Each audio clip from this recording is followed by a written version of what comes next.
안녕하세요. 네, 경자인의 책 리뷰 시간이 돌아왔습니다. 오늘의 리뷰할 책은 박회계사처럼 공모주 투자하기입니다. 박회사처럼. 이 책은 박동훈 님이 쓰신 책이고요. 출판사는 트로이 목마에서 나왔습니다.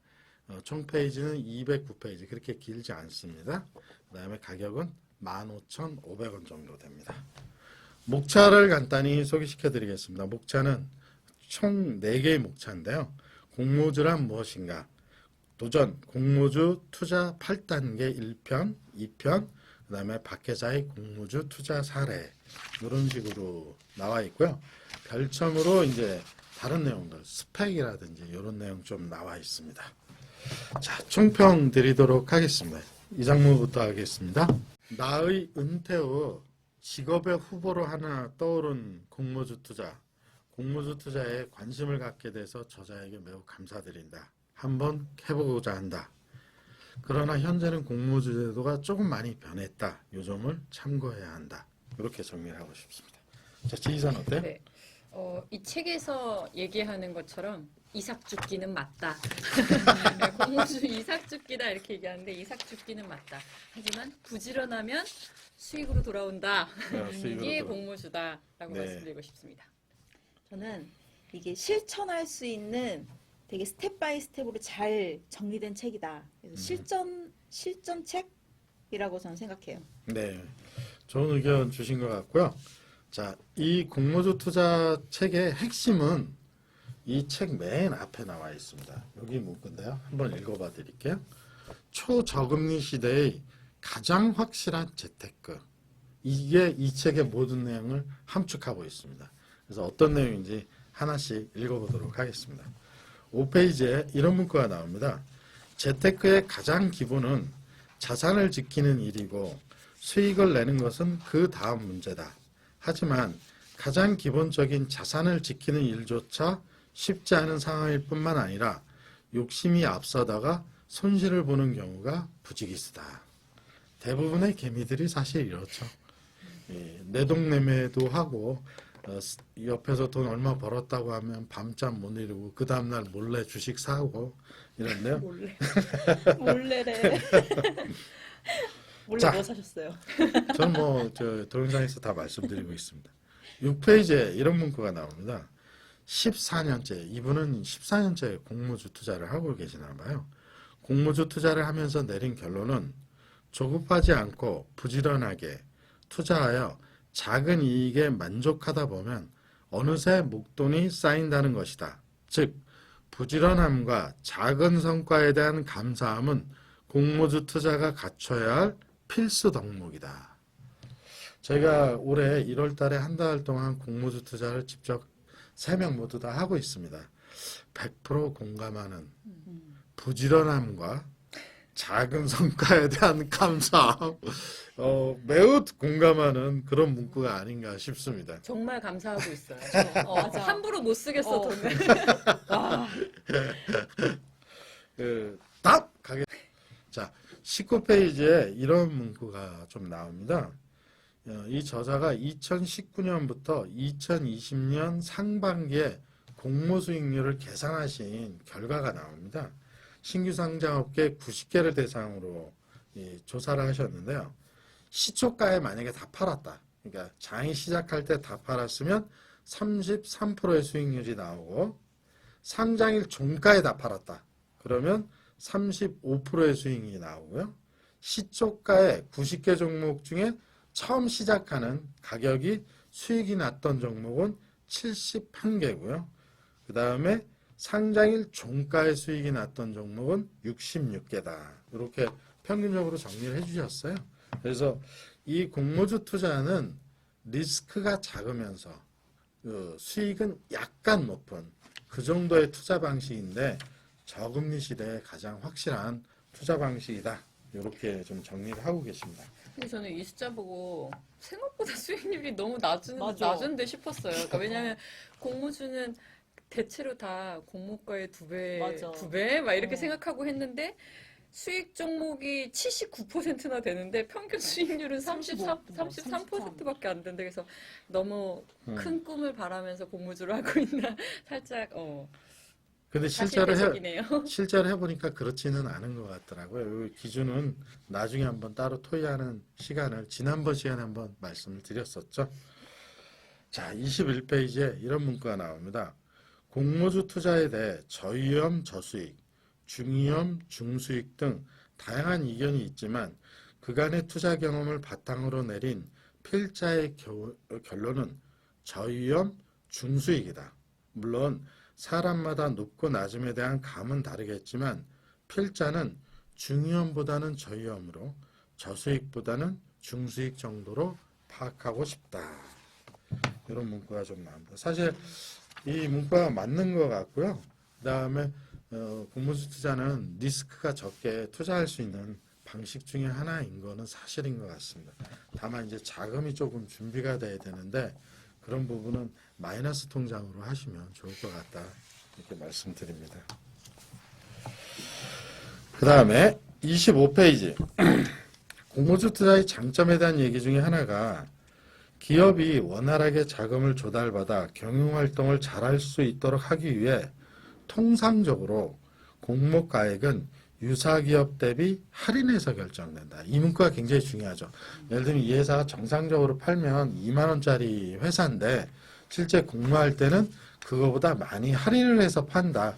그 이유는 이게 상장을 해야 하기 때문에 즉 공모가액이 비싸지 않게 책정하는 것이 원칙이므로 우리 같은 투자자의 입장에서는 공모가액의 할인폭과 앞으로 주식시장에 상장되었을 때 주가가 많이 오를 가능성을 고려해서 투자를 해야 된다. 그래서 대부분 공모주는 상장하는 날 대부분 100% 이런 이상의 마이너스가 나는 경우보다는 플러스가 나는 경우가 거의 대부분 많다. 이런 거를 이해하시면 될 것 같습니다. 그 다음에 실제 공모주가 어떤 개념이냐 이런 내용이 나오는데요. 간단히 정리를 해드리면 비상장이었던 회사가 자기가 가지고 있는 주식을 공개시장, 즉 주식시장에 오픈을 해서 파는 거죠. 그걸 주주들이나 저희 같은 투자자들이 그 주식을 삼으로써 주주가 되는 건데 일반적으로 우리가 알다시피 삼성전자는 그냥 주식시장에서 그냥 돈 주고 살 수 있죠. 다만 이 공모주라는 것은 그런 회사가 최초로 상장하는 거니까 주식시장에 상장할 때 할인된 가격으로 그 주식을 싸게 매입을 해서 상장을 하고 난 다음에 이익을 보고 파는 그런 투자의 방식이 바로 공모주 투자다. 이렇게 이해하시면 될 것 같습니다. 아파트 청약이랑 비슷하네요. 네? 아파트 청약이랑 비슷해요. 그쵸. 어찌 보면 아파트 청약하고 비슷한데 아파트 청약은 돈이 많이 필요하잖아요. 그리고 확률이 없어. 확률이 없죠. 점수가 더 많이 필요해요. 아, 그렇죠. 점수가 더 많이 필요하죠. 점수도 필요하고. 네, 점수가 1번이에요. 맞습니다. 근데 공모주도 거의 비슷하긴 하지만 이런 공모주 투자에 대한 단계가 어떤 단계인지 그런 것도 이 저자가 뒤에서 설명을 해주고 계십니다.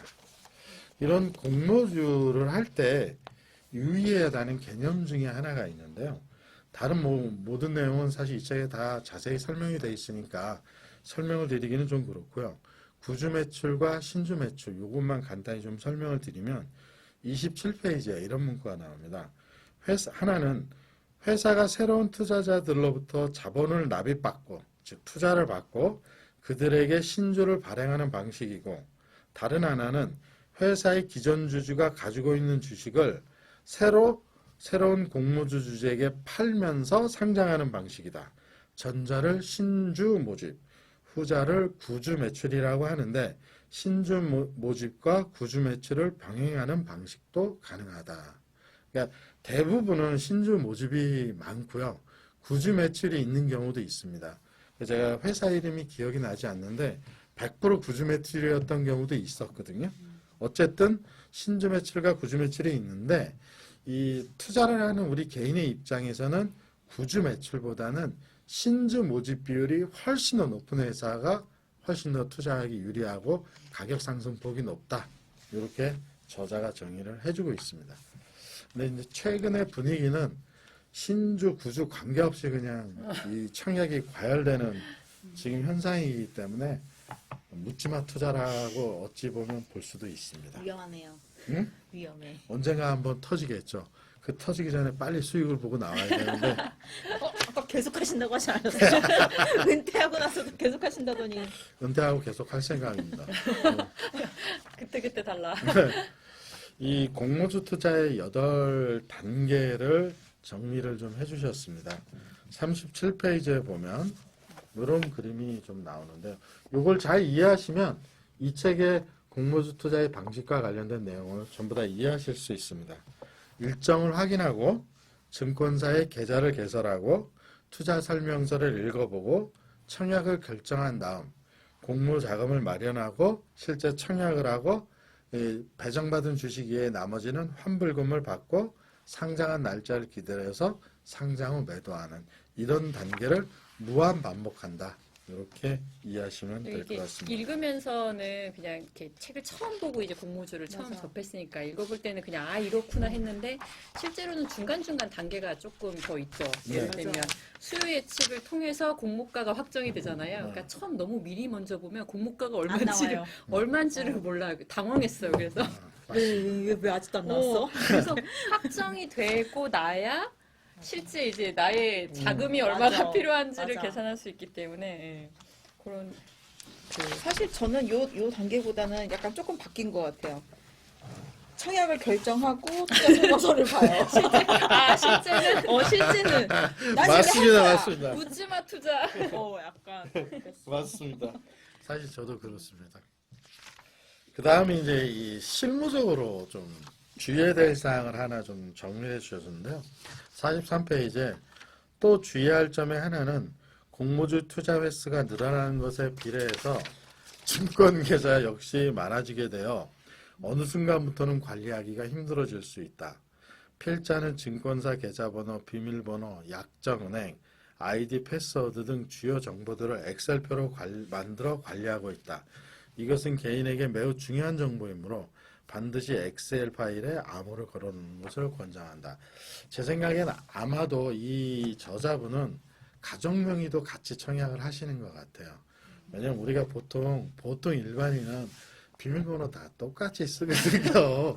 그 다음에 8자리 비밀번호도 6자리 비밀번호도 사실 다 똑같이 써요. 그리고 공동인증서는 어차피 하나예요. 비밀번호가 하나고 그래서 혼자 그냥 하는 경우에는 사실은 맞아. 증권사 계좌번호 정도만 알면 되는데 이게 이제 이 여러 저자의 가지. 경우에는 이제 수익을 많이 보시니까 아마 가족 명의, 친지 명의 이런 것들을 여러 개를 하고 계시기 때문에 아마 이런 상황이 생기시지 않나 싶습니다. 암호보다는 종목, 증권사, 그게 더 청약, 힘들어. 맞아. 청약일, 예. 상장일 이걸 엑셀로 관리. 맞습니다. 맞아. 그걸 정말. 엑셀로 관리해야 됩니다. 기억력의 한계를 느끼면서 맞습니다. 이제 2개 이상부터는 안 되겠더라고요. 그 공모주 청약 대금 예를 들면 동생이라고 한다면 잘라내고 이렇게 돈을 청약하기 위해서 계좌에 넣는 것은 실제로 그 증여에 해당되지 않는다라는 그 대법원 판례가 있다고 합니다. 즉 예를 들면 내가 자녀한테 자녀 계좌로 돈을 보내고 다시 회수하는 것은 증여에 해당되지 않는다. 그런 대법원 판례가 있다고 합니다. 그래서 그런 건 신경 쓰지 않고 여러 계좌로 믿을 수 있는 분이라면 언제든지 주고받아도 된다. 근데 그게 그렇게 해서 청약 그 배정을 받잖아요. 청약을 하고 나서 그 배정한 거를 이쪽으로 갖고 와야 돼요.